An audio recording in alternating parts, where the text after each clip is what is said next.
उत्तराखंड के 4 धाम गंगोत्री, यमुनोत्री, केदारनाथ धाम, बद्रीनाथ धाम। कहते हैं इन चारों धाम की यात्रा करने से मनुष्य को मोक्ष की प्राप्ति होती और अपने जीवन काल में सभी मनुष्यों को एक बार उत्तराखंड की 4 धाम की यात्रा जरूर करनी चाहिए। हर साल लाखों भक्त चारों धाम की यात्रा पर जाते हैं, लेकिन सही जानकारी ना होने की वजह से उनका खर्च भी ज्यादा आता है और वह परेशान भी हो जाते हैं। इसीलिए आज की इस वीडियो में हम आपको बताने वाले हैं कि कैसे आप उत्तराखंड के 4 धाम की यात्रा बहुत आसानी से कर सकते हैं। 4 धाम की यात्रा में कितना खर्च आता है, आखिर 2024 में कब से शुरू होगी 4 धाम की यात्रा, आपको 4 धाम की यात्रा कब करनी चाहिए, सबसे अच्छा समय कौन सा होता है, 4 धाम की यात्रा पर जाने के लिए कितने दिन का समय लगता है, 4 धाम की यात्रा में अगर आप बाई बस यात्रा करना चाहते हैं तो कैसे करेंगे, अगर आप बाई कार अपनी यात्रा करना चाहते हैं तो कैसे करेंगे, चारों धाम की यात्रा में आपको कौन कौन सी जगह पर नाइट स्टे करना पड़ेगा और इसके अलावा कैसे आपका रजिस्ट्रेशन होगा चारों धाम की यात्रा के लिए, क्योंकि अब 4 धाम पर जाने के लिए आपको अपना रजिस्ट्रेशन कराना पड़ता है। 4 धाम की यात्रा पर जाना चाहते तो आपको अपने साथ कौन कौन सा सामान रखना चाहिए, क्योंकि 4 धाम की यात्रा काफी फेमस यात्रा और 4 धाम की यात्रा मात्र 6 महीने चलती है, इसीलिए 4 धाम की यात्रा पर भीड़ भी बहुत ज्यादा देखने को मिलती है। इसीलिए वीडियो को आखिर तक देखिएगा, क्योंकि एक एक जानकारी आपके बहुत काम आने वाली है। अगर आपको कोई सवाल है 4 धाम यात्रा से जुड़ा हो तो कमेंट में कमेंट कर सकते हैं, आपको तुरंत ही जवाब दिया जाएगा। और जिन लोगों ने अभी तक हमारे चैनल को सब्सक्राइब नहीं किया है तो हमारे चैनल को सब्सक्राइब कर दे, बेल आइकन को प्रेस कर दे, क्योंकि हमारे चैनल पर ऐसे ही यात्रा से जुड़े हुए इन्फॉर्मेटिव वीडियो बराबर अपलोड होते रहते। तो दोस्तों वीडियो को शुरू करते हैं। सबसे पहले बात कर लेते हैं आखिर कब से शुरू होगी 2024 में चारों धाम की यात्रा और आपको चारों धाम की यात्रा पर कब जाना चाहिए। तो दोस्तों हर साल 4 धाम की यात्रा की शुरुआत होती अक्षय तृतीया के दिन। अक्षय तृतीया के दिन गंगोत्री, यमुनोत्री के कपाट खुल जाते हैं और अक्षय तृतीया के एक दिन बाद केदारनाथ धाम के कपाट खोले जाते हैं और केदारनाथ धाम के कपाट खुलने के 1 से 2 दिन बाद बद्रीनाथ धाम के कपाट भी खोल दिए जाते हैं। 2024 में अक्षय तृतीया की जो डेट है वह है 10 मई। तो 10 मई को गंगोत्री और यमुनोत्री के कपाट खोल दिए जाएंगे और 10 मई से ही शुरू हो जाएगी 4 धाम की यात्रा और अक्टूबर लास्ट तक चलती रहेगी चारों धाम की यात्रा। तो ये तो बात हो गई 4 धाम की यात्रा कब शुरू होती है। अब बात करते हैं आपको 4 धाम की यात्रा कब प्लान करनी चाहिए। तो 4 धाम की यात्रा आपको मई जून में अगर आप प्लान करना चाहें तो आप मई जून में यात्रा प्लान कर सकते हैं। मई जून काफी अच्छा समय होता है और इस समय मौसम भी आपको बहुत अच्छा मिलने वाला है 4 धाम की यात्रा के लिए। उसके बाद जुलाई अगस्त में आप अपनी यात्रा नहीं प्लान करनी चाहिए, क्योंकि पहाड़ी रास्ते और पहाड़ों पर ही चारों धाम बसे हुए हैं, इसलिए आपको जुलाई अगस्त में 4 धाम की यात्रा प्लान नहीं करनी चाहिए, क्योंकि ये वेदर का समय होता है, बरसात का मौसम होता है, इसलिए आपको जुलाई अगस्त में चारों धाम की यात्रा से बचना चाहिए। इसके अलावा सितंबर अक्टूबर में भी आप अगर चाहे तो अपनी 4 धाम की यात्रा प्लान कर सकते हैं। आपको सितंबर अक्टूबर में कोई भी दिक्कत नहीं आने वाली है और सितंबर अक्टूबर में भीड़ काफी कम होती, इस वजह से आपकी जो 4 धाम की यात्रा काफी कम बजट में कंप्लीट हो जाती है। आगे बढ़ने से पहले बात कर लेते हैं आप अपने 4 धाम की यात्रा कितने दिन की ट्रिप प्लान करनी चाहिए। तो 4 धाम की यात्रा की शुरुआत हरिद्वार से होती है और हरिद्वार पर ही आकर खत्म होती है। तो आपको अपने 4 धाम की यात्रा कम से कम 10 दिन की प्लान करनी चाहिए। 10 दिन में आप बहुत आसानी से चारों धाम की यात्रा कर लेते हैं। तो दोस्तों बात करते हैं कैसे करनी है आपको चारों धाम की यात्रा। तो चारों धाम की यात्रा की शुरुआत होती हरिद्वार से। सभी भक्त सबसे पहले हरिद्वार पहुंचते, हरिद्वार पहुंचने के बाद वहीं से शुरू करते अपनी चारों धाम की यात्रा। आप Haridwar by train, by road, by bus बहुत आसानी से आ सकते हैं और अगर आप बाई फ्लाइट आना चाहते हैं तो बाई फ्लाइट के लिए नजदीकी एयरपोर्ट है देहरादून में। फिर आप देहरादून आने के बाद देहरादून से या फिर हरिद्वार आके अपने चारों धाम की यात्रा की शुरुआत कर सकते हैं। तो दोस्तों मैं अब आपको डे बाई डे बताता चलूंगा कैसे आपको चारों धाम की यात्रा करनी। सबसे पहले हरिद्वार में आपको गंगा जी में स्नान करना। कहते हैं चारों धाम की यात्रा करने से पहले गंगा जी में स्नान करना चाहिए। पहले दिन आप हरिद्वार से निकलते हैं यमुनोत्री धाम के लिए। चारों धाम की यात्रा करने के लिए सबसे पहले भक्त यमुनोत्री धाम जाते हैं, फिर उसके बाद गंगोत्री धाम, फिर उसके बाद केदारनाथ धाम, फिर उसके बाद बद्रीनाथ धाम में दर्शन करने के बाद वापस हरिद्वार आते हैं। तो सबसे पहले दिन आप जाएंगे हरिद्वार से यमुनोत्री धाम के लिए। यमुनोत्री धाम तक जाने के लिए आपको हरिद्वार से सुबह सुबह निकलना है बरकोट के लिए। हरिद्वार से बरकोट की दूरी लगभग 180 किलोमीटर के आसपास। यमुनोत्री जाने वाले सभी भक्त सबसे पहले बरकोट पहुंचते हैं। अगर आप सुबह सुबह हरिद्वार से निकलते हैं तो आप 7 से 8 घंटे में पहुंच जाते हैं बरकोट। बरकोट में आपको एक नाइट का स्टे कर लेना है। बरकोट में नाइट स्टे करने के लिए आपको बजट में रूम की सुविधा उपलब्ध हो जाती है। अगर भीड़ बहुत ज्यादा है तो आपको रूम 1000 रुपए से लेकर 2000 रुपए तक में मिलने वाले। अगर भीड़ कम है तो आपको रूम 600 रुपए से लेकर 1500 रुपए के आसपास मिलने वाले। ये डिपेंड करता है उस समय चारों धाम की यात्रा पर कितने भक्त पहुंच रहे हैं, और यह सभी धामों पर लागू होता है। भीड़ ज्यादा है तो आपको रूम महंगे मिलने वाले, और भीड़ कम है तो आपको रूम सस्ते मिलने वाले। और यहाँ आपको 400 रुपए से लेकर 500 रुपए में डोरमेट्री की सुविधा भी उपलब्ध हो जाती है। तो पहले दिन आपको यहीं पर नाइट स्टे कर लेना है। डे 2, दूसरे दिन आपको सुबह सुबह उठना है और जाना है यमुनोत्री धाम के लिए। यमुनोत्री धाम जाने के लिए आपको बरकोट से जाना होगा जानकी चट्टी, जिसकी दूरी बरकोट से लगभग 45 किलोमीटर के आसपास है। तो आप 2 घंटे का सफर करके पहुंच जाते हैं बरकोट से जानकी चट्टी। यहीं से यमुनोत्री धाम की पैदल यात्रा की शुरुआत होती है। अगर आप पैदल यात्रा नहीं करना चाहते तो आपको यहाँ पर घोड़े, खच्चर, पालकी की सुविधा उपलब्ध हो जाती है, जिसके लिए आपको 1000 रुपए से लेकर 1500 रुपए के आसपास का चार्ज देना पड़ेगा। तो आप आराम से पैदल यात्रा करते हुए 1.5 से 2 घंटे में यमुनोत्री धाम पहुंचेंगे। यहाँ पर आपको यमुनोत्री माता मंदिर में दर्शन करने, यहीं से यमुनोत्री नदी का उद्गम स्थान भी है। यहाँ पर दर्शन करने के बाद वापस आपको नीचे आ जाना है जानकी चट्टी, फिर जानकी चट्टी से वापस आ जाना है बरकोट। दूसरी नाइट का जो स्टे है वो भी आपको बरकोट में ही कर लेना है। बरकोट में आपको खाने पीने के लिए भी कोई दिक्कत नहीं होने वाली। यहाँ पे छोटे छोटे होटल, रेस्टोरेंट बने हुए जहाँ आप 150 रुपए से लेकर 200 रुपए में भरपेट खाना खा सकते हैं। डे 3, तीसरे दिन आपको सुबह सुबह जाना है बरकोट से उत्तरकाशी। बरकोट से उत्तरकाशी की दूरी लगभग 100 किलोमीटर के आसपास है। तो आप 4 से 5 घंटे में पहुंच जाएंगे उत्तरकाशी। तीसरे दिन आपको उत्तरकाशी में नाइट स्टे करना है। उत्तरकाशी में नाइट स्टे करने के लिए आपको बहुत सारे गेस्ट हाउस, धर्मशाला और आश्रम मिल जाएंगे। यहाँ पे भी आपको 800 रुपए से लेकर 1500 रुपए में रूम की सुविधा बहुत आसानी से उपलब्ध हो जाएगी। इसके अलावा 300 रुपए से लेकर 400 रुपए में डोरमेट्री की सुविधा भी आपको उत्तरकाशी में उपलब्ध हो जाती। तो आप कम बजट में भी नाइट स्टे कर सकते हैं। और उत्तरकाशी में आपको कई जगह दर्शनीय स्थान है जहाँ जाकर भी आपको विजिट कर लेना, जिनमें से एक है काशी विश्वनाथ मंदिर, जो कि काफी प्राचीन मंदिर है उत्तरकाशी का। तीसरे दिन का आपका नाइट स्टे उत्तरकाशी में होगा। डे 4, चौथे दिन आपको सुबह सुबह उठना है, नाश्ता करना है। खाने पीने की बात करें तो उत्तरकाशी में आपको खाने पीने की कोई भी दिक्कत नहीं होने वाली है, क्योंकि उत्तरकाशी काफी बड़ा शहर है। तो आपको सुबह सुबह उठना है, नाश्ता करना है, फिर वहां से निकलना है गंगोत्री धाम के लिए। उत्तरकाशी से गंगोत्री धाम की दूरी लगभग 90 किलोमीटर के आसपास की है। तो आप सुबह सुबह निकलेंगे गुप्तकाशी से, पहुंचेंगे गंगोत्री धाम। गंगोत्री धाम में आपको कहीं भी ट्रैकिंग नहीं करनी पड़ती है। मंदिर के 1 किलोमीटर पहले तक गाड़ी आ जाती है। तो आपको जाकर गंगोत्री धाम में दर्शन कर लेना है। 1 से 1.5 घंटे में बहुत अच्छे से आप पूरा गंगोत्री धाम एक्सप्लोर कर लेते हैं। फिर उसी दिन वापस आप आ जाते हैं गुप्तकाशी। चौथी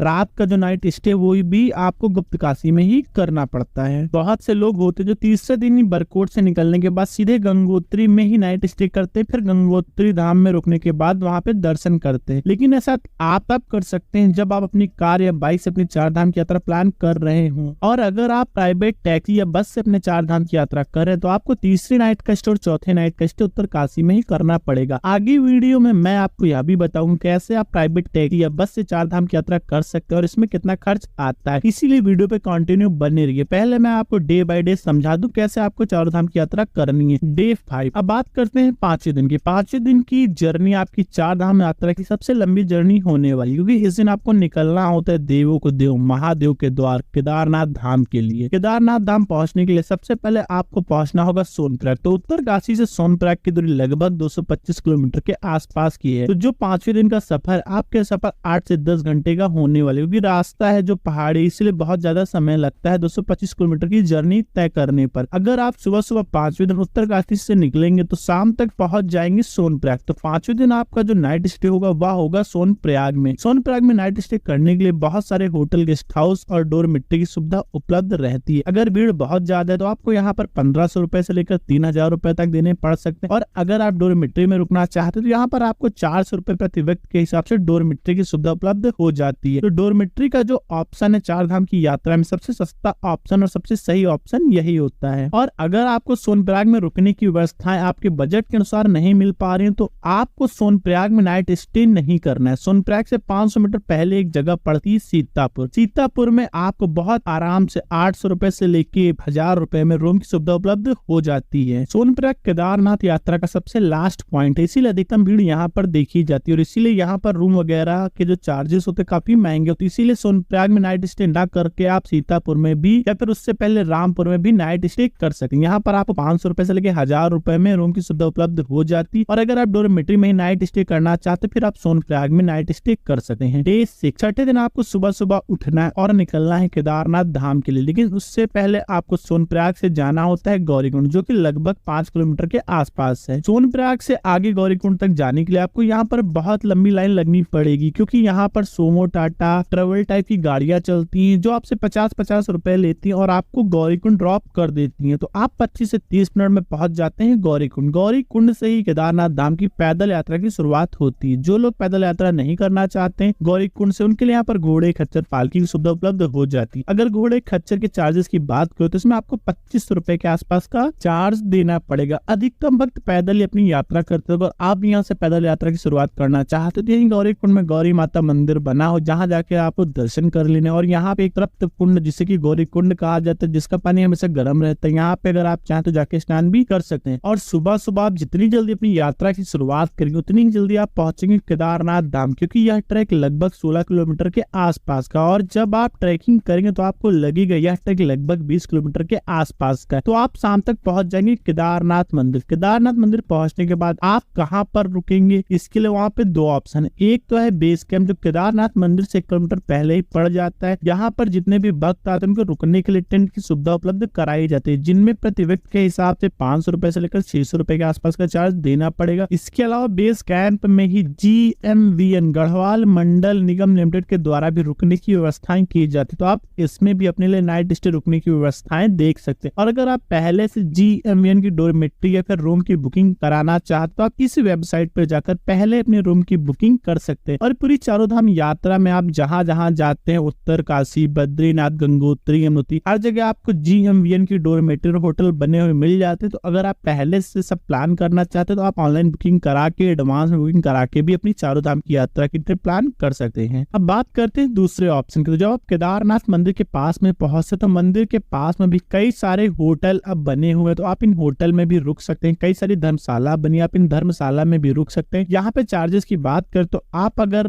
जाते हैं उसमें भीड़ बहुत ज्यादा होती है तो आपको 2000 रुपए से लेकर 5000 रुपए तक भी चार्ज देना पड़ सकता है। और जब आप जाते हैं चारों धाम की यात्रा पे केदारनाथ पहुंचने में भीड़ बहुत कम है तो आपको फिर यही मंदिर के पास में 800 रुपए से लेके 1000 रुपए में भी रूम की सुविधा उपलब्ध हो जाती है। डिपेंड करता है कि उस समय मंदिर के पास में भीड़ कितनी है। तो दोस्तों छठे दिन आप शाम तक पहुंच जाएंगे केदारनाथ। केदारनाथ मंदिर में शाम के समय आरती होती है। आपको शाम के समय आरती में सम्मिलित होना, अगर दर्शन चालू है तो जाके आपको दर्शन कर लेने और आपने जहाँ पे रूम लिया वहाँ के आपको एक नाइट का स्टे कर लेना है। डे 7 सातवें दिन आपको उठना है, सुबह सुबह फ्रेश होना और फिर से एक बार जाकर केदारनाथ मंदिर में लाइन लगना है। भीड़ बहुत ज्यादा होती है तो 1 से 1.5 घंटे में आपका नंबर आ जाएगा। दर्शन में तो आपको बाबा केदारनाथ के दर्शन करने, दर्शन करने के बाद आपको केदारनाथ मंदिर के पीछे भीमशिला है, भीमशिला के जाकर भी दर्शन कर लेने हैं। कहते हैं 2013 में जब बाढ़ आई थी तो इसी भीमशिला की वजह से केदारनाथ मंदिर में कोई भी नुकसान नहीं हो पाया था, इसीलिए इस शिला के जाकर भी आपको दर्शन कर लेने। इस शिला के दर्शन करने के बाद 1 किलोमीटर की ट्रैकिंग करने के बाद आपको जाना है भैरव बाबा मंदिर। अगर आप भैरव बाबा मंदिर जाना चाहते तो भैरव बाबा मंदिर जाकर भी आपको विजिट कर लेना है और उसके बाद शाम तक आपको वापस आ जाना है सोनप्रयाग। 7वीं नाइट का स्टे भी आपको सोनप्रयाग में करना है। डे 8वें दिन आपको सुबह सुबह निकलना है बद्रीनाथ धाम के लिए। सोनप्रयाग से बद्रीनाथ धाम की दूरी लगभग 225 किलोमीटर के आसपास है। तो सुबह सुबह आप निकलेंगे बद्रीनाथ धाम के लिए, शाम तक पहुंच जाएंगे बद्रीनाथ धाम। बद्रीनाथ धाम में रुकने के लिए आपको GMVN के द्वारा कई सारी सुविधाएं देखने को मिल जाती है, जहां पर आपको 300 रुपए में डोरमेट्री की सुविधा उपलब्ध होती है तो 1500 रुपए से लेकर 2500 रुपए में रूम की सुविधा उपलब्ध हो जाती है। इसके अलावा बद्रीनाथ धाम में बहुत सारे आश्रम बने हुए, बहुत सारे गेस्ट हाउस बने हुए, जहाँ पे आपको 1000 रुपए से लेकर 1500 रुपए में रूम की सुविधा बहुत आसानी से उपलब्ध हो जाती है। तो 8वें दिन का जो आपका नाइट स्टे वो बद्रीनाथ धाम में ही होगा। अगर आप सही समय तक पहुंच जाते हैं, बद्रीनाथ धाम मंदिर खुला रहता है तो आपको जाके बद्रीनाथ धाम मंदिर में उसी दिन दर्शन कर लेने हैं। डे 9 9वें दिन आपको सुबह सुबह उठना है, एक बार फिर से जाकर बद्रीनाथ धाम में दर्शन करना है। बद्रीनाथ मंदिर के पास में गर्म जल का कुंड भी बने हो, अगर आप स्नान करना चाहते तो इन कुंड में जाके आपको स्नान कर लेना है। स्नान करने के बाद आपको लाइन में लग जाना है। 1 से 1.5 घंटे में आपको बद्रीनाथ धाम के दर्शन हो जाएंगे। आप दर्शन करिए, अपनी मुराद मांगिए, फिर वापस आ जाइए। फिर बद्रीनाथ धाम से आपको जाना है 3 किलोमीटर आगे माणा गाँव। माणा गाँव भारत का आखिरी गाँव है, जिसे अब भारत का पहला गाँव भी कहा जाता है। तो आपको माना गाँव जाकर भी विजिट कर लेना है। कहते हैं यहीं से पांडव लोग स्वर्ग गए थे। माना गाँव में आपको कई सारे स्थान है जहाँ जाकर विजिट कर लेना। हैं, जैसे कि भीम पुल, सरस्वती नदी का उद्गम स्थल, गणेश गुफा, वसुंधरा। इन सारी जगह पर विजिट करने के बाद आपको वापस उसी दिन आ जाना है पीपल कोटी या फिर रुद्रप्रयाग। दूरी की बात करें तो बद्रीनाथ से पीपल कोटी की दूरी लगभग 75 किलोमीटर के आसपास है और बद्रीनाथ से रुद्रप्रयाग की दूरी लगभग 154 किलोमीटर के आसपास। तो अगर आपके पास समय है तो आप उसी दिन वापस आ सकते हैं रुद्रप्रयाग, जो कि लगभग 154 किलोमीटर के आसपास। और आपके पास अगर समय कम बचता है तो आपको उसी दिन वापस आ जाना है पीपल कोटी और आपको एक नाइट का स्टे पीपल कोटी या फिर रुद्रप्रयाग में कर लेना है, जहां भी आप वापस आ सकते हैं। अगर रूम के चार्जेस की बात करें तो पीपल कोटी रुद्रप्रयाग में आपको 800 रुपए से लेकर 1500 रुपए में बजट रूम मिल जाते हैं। इसके अलावा यहाँ पे कई सारे आश्रम भी बने हुए हैं, जैसे कि काली कमी वालों का आश्रम बना हुआ है, तो आप इसमें रुकेंगे तो आपको यहाँ पे 400 रुपए में ही पूरा कमरा बहुत अच्छा मिल जाता है। तो आपका 9वां दिन यहीं पे खत्म हो जाता है। डे 10 10वें दिन आपको वापस आना है हरिद्वार। जब आप बद्रीनाथ धाम से वापसी की यात्रा करते हैं तो इसी रास्ते में आपको पंचप्रयाग भी देखने को मिलता है, जिनमें से देवप्रयाग, नंदप्रयाग, विष्णुप्रयाग, कर्णप्रयाग, रुद्रप्रयाग, या 5 प्रयाग भी आपको देखने को मिल जाते हैं। तो आप ये 5 प्रयाग भी विजिट करते हुए शाम तक आ जाते हैं हरिद्वार। तो ऐसे आप 10 दिन में आप हरिद्वार टू हरिद्वार चारों धाम की यात्रा बहुत अच्छे से कंप्लीट कर सकते हैं। अब बात करते हैं आपका चारों धाम की यात्रा कैसे करनी है। तो दोस्तों, हरिद्वार पहुंचने के बाद आप यह यात्रा 3 तरीके से कर सकते हैं। सबसे पहला है टूर पैकेज लेकर, दूसरे शेयरिंग बस और टैक्सी, और तीसरा है प्राइवेट टैक्सी करके। सबसे पहले बात कर लेते हैं टूर पैकेज लेकर। तो अगर आप हरिद्वार से टूर पैकेज लेकर चारों धाम की यात्रा करना चाहते हैं तो अगर आप बाई बस अपना टूर पैकेज लेते हैं तो इसके लिए आपको 15,000 रुपए के आसपास का चार्ज देना होगा, जिसमें आप रहने का और सुबह और शाम के खाने का जो चार्ज है वो जुड़ा होता है। दोपहर का खाना बाहर खाते हैं, दोपहर का जो खाना है वो इसमें इंक्लूडेड नहीं होता। और अगर आप ट्रेवलर से अपना टूर पैकेज लेकर करते हैं जिसमें 20 से 21 लोग बैठाए जाते हैं, इसमें आपका 21,000 रुपए से लेकर 22,000 रुपए के आसपास का चार्ज देना होगा। और दोपहर का जो खाना है वो इसमें इंक्लूडेड नहीं होता है। और ये जो टूर पैकेज आपको प्रोवाइड करवाते हैं, इसमें जो रुकने की आपको सुविधाएं देते हैं, ये देते हैं होटल में रूम देते हैं, और कई जगह आपको डोरमेट्री में रुकने, कहीं भी आपको सेपरेट रूम नहीं मिलेगा। अगर आप चाहे तो अकेले एक इंसान को एक रूम दिया जाए तो इन जो ट्रेवल एजेंसी से टूर बुक होते हैं 15,000 वाले, 20,000 वाले, इसमें आपको सेपरेट रूम नहीं दिया जाएगा। जहां पे आपको रूम मिलेगा तो 4 से 6 लोग एक कमरे में आपको रुकना पड़ेगा, या फिर जो डोरमेट्री की सुविधा उपलब्ध होती है तो आपको डोरमेट्री में रुकना पड़ेगा। तो आप अगर चाहें तो प्राइवेट रूम अलग से ले सकते हैं, लेकिन इसका चार्ज आपको अलग से देना पड़ेगा। अब बात करते हैं प्राइवेट टैक्सी करके। अगर आप 4 धाम की यात्रा प्राइवेट टैक्सी करके करना चाहते तो आप जैसे ही हरिद्वार पहुंचेंगे वहां पे बहुत सारी ट्रेवल एजेंसियां हैं, यहाँ से 5 सीटर और 7 सीटर कार की बुकिंग कर सकते। अगर आप 4 लोग हैं तो फिर आपको 5 सीटर कार बुक करनी है, और अगर आप 6 लोग हैं तो फिर आपको 7 सीटर कार की बुकिंग करनी चाहिए। अगर चार्ज की बात करें तो आपको यहाँ पर 5 सीटर के लिए 3500 रुपए से लेकर 4,000 रुपए के आसपास का पर डे के हिसाब से चार्ज देना होगा। मतलब अगर आप 10 दिन की अपनी प्राइवेट टैक्सी की बुकिंग कराते तो उसमें आपका 35,000 रुपए के आसपास का खर्च आएगा। इसके अलावा जहां भी आप रूम लेंगे तो रूम पर जो खर्च आएगा उसका अलग है, और जो खाने पीने का खर्च होता है वह अलग खर्च आएगा। अब बात करते हैं शेयरिंग से। तो जब आप हरिद्वार पहुंचते हैं तो आपको एक स्थान से दूसरे स्थान तक जाने के लिए बस की सुविधा उपलब्ध हो जाती है, और कहीं कहीं पर आपको बस की सुविधा उपलब्ध नहीं होती तो वहां पर आपको सुमो, सफारी, लोकल गाड़ियां चलती, तो आप इनका सहारा लेकर भी अपनी चारों धाम की यात्रा कर सकते हैं। लेकिन जब आप ऐसा करके अपने चारों धाम की यात्रा करते हैं तो यात्रा में आपको पैसा तो कम देना पड़ता है, लेकिन आप इस यात्रा में परेशान भी बहुत हो जाते हैं। इसलिए मैं सजेशन दूंगा, अगर आप चारों धाम की यात्रा करते हैं तो फिर आप बाई बस या फिर बाई ट्रेवलर हरिद्वार पहुंचने के बाद अपने चारों धाम यात्रा के टूर पैकेज ले लें, जिसमें आपका समय भी बचेगा और आपको कहीं भी किसी प्रकार की समस्या भी नहीं होगी, और ना ही आपको बार बार हर जगह पहुंचने के बाद रूम खोजना पड़ेगा या फिर बार्गेनिंग करनी पड़ेगी। तो आप इन सारी चीजों से बच जाते हैं। और दोस्तों, अगर आप प्राइवेट टैक्सी बुक करके अपनी यात्रा करते हैं तो आप प्राइवेट टैक्सी बुक करके भी अपनी यात्रा कर सकते हैं। यह यात्रा भी अगर आप 4 लोग मिलकर अपनी टूर प्लानिंग करते हैं तो फिर आपको कम बजट में चारों धाम की यात्रा हो जाएगी, क्योंकि 35,000 रुपए के आसपास की प्राइवेट टैक्सी की बुकिंग हो जाती, और